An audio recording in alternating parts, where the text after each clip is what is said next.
En quoi la maladie rare fait-elle écho au monstre? C'est terrible d'avoir osé cette formule. Et mais en fait, qu'est-ce que j'essayais de dire par là? Tout simplement que c'était la question de l'hyper-singularité. Et le monstre est une hyper-singularité. Nous sommes tous des singularités, mais le monstre se présente comme hyper-singularité. Et puis, avec bien évidemment quelque chose de la rareté, quelque chose qui est ressenti très souvent du côté du difforme, de la tare.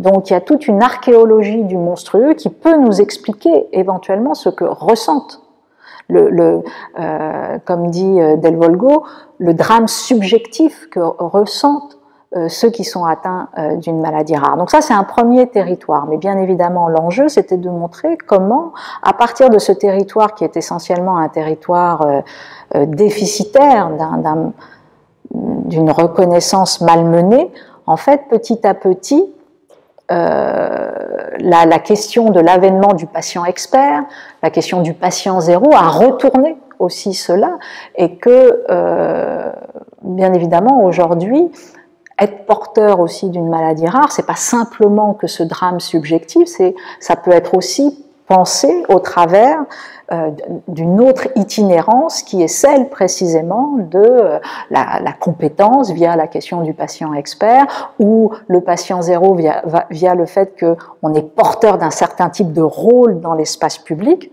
difficile, pas toujours simple d'ailleurs, mais qui raconte aussi quelque chose de la régulation démocratique. Donc,